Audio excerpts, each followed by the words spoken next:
दोस्तों के साथ घूमने फिरने का छोटा सा प्लान बनाना हो तो सबसे पहले नैनीताल का नाम ही जहन में आता है।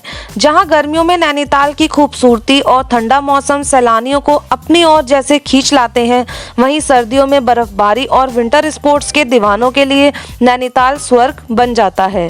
कहा जाता है कि एक समय में नैनीताल जिले में 60 से ज़्यादा झीलें हुआ करती थी। यहाँ चारों ओर खूबसूरती बिखरी है। सैर सपाटे के लिए दर्जनों जगह हैं जहां जाकर पर्यटक मंत्रमुग्ध हो जाते हैं। लेकिन नैनीताल जाने पर समय और जानकारी के अभाव में 2-4 खूबसूरत नज़ारे देखने के बाद पर्यटक खुश हो जाते हैं और उनकी यादें अपने मन में बसाकर सालों तक नैनीताल का गुणगान करते रहते हैं। NH-87 नैनीताल को पूरे देश से जोड़ता है। नैनीताल में रेल और हवाई सेवाएं नहीं हैं, लेकिन यहां का नज़दीकी रेलवे स्टेशन यहां से सिर्फ 34 किलोमीटर दूर काठगोदाम में है। काठगोदाम से नैनीताल के लिए राज्य परिवहन की गाड़ियां दिन में हर समय उपलब्ध रहती हैं। इसके अलावा शेयर टैक्सी 100 रुपये प्रति व्यक्ति और बुक करने पर 500 रुपये में यहां रेलवे स्टेशन के बाहर से ही मिल जाती हैं। अगर आप हवाई मार्ग से नैनीताल जाना चाहते हैं तो यहां का नज़दीकी पंतनगर एयरपोर्ट करीब 55 किलोमीटर दूर है। अगर हम देश के कुछ प्रमुख स्थानों से नैनीताल की दूरी की बात करें तो दिल्ली से 320 किलोमीटर, अल्मोड़ा से 67 किलोमीटर, हल्द्वानी से 38 kilometre, Jim Corbett national park से 67 किलोमीटर, बरेली से 190 किलोमीटर, लखनऊ से 445 किलोमीटर, हरिद्वार से 234 किलोमीटर और मेरठ से 275 किलोमीटर की दूरी पर है। नैनीताल की खोज सन 1841 में एक अंग्रेज चीनी व्यापारी ने की थी। बाद में अंग्रेजों ने इसे अपनी आरामगाह और स्वास्थ्य लाभ लेने की जगह के रूप में विकसित किया। नैनीताल 3 ओर से घने पेड़ों की छाया में ऊंचे ऊंचे पर्वतों के बीच समुद्र तल से 1938 मीटर की ऊंचाई पर बसा है।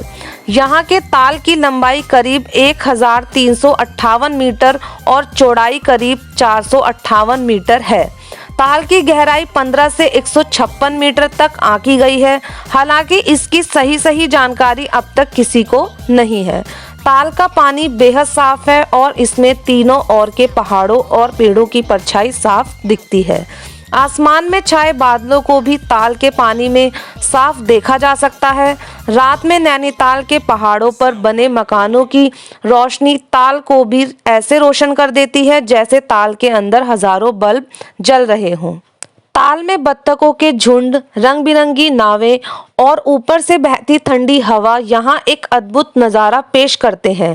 ताल का पानी गर्मियों में हरा, बरसात में मटमैला और सर्दियों में हल्का नीला दिखाई देता है। स्कंद पुराण के मानस खंड में इसे त्रिऋषि सरोवर कहा गया है। ये 3 ऋषि अत्रि, पुलस्त्य और पुलाह ऋषि थे। इस इलाके में जब उन्हें कहीं पानी नहीं मिला तो उन्होंने यहाँ एक बड़ा सा गड्ढा किया और उसमें मानसरोवर का पवित्र जल भर दिया। उसी सरोवर को आज नैनीताल के रूप में जाना जाता है। माना जाता है कि नैनीताल में डुबकी लगाने का महत्व मानसरोवर में डुबकी लगाने जितना ही पवित्र है। इसके अलावा नैनीताल को 64 शक्ति पीठों में से एक माना जाता है।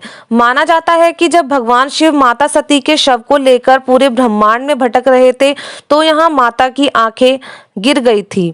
माता की आंखें यहाँ गिरी थी, इसलिए इस जगह का नाम नैनीताल पड़ा। माता को यहाँ नैना देवी के रूप में पूजा जाता है।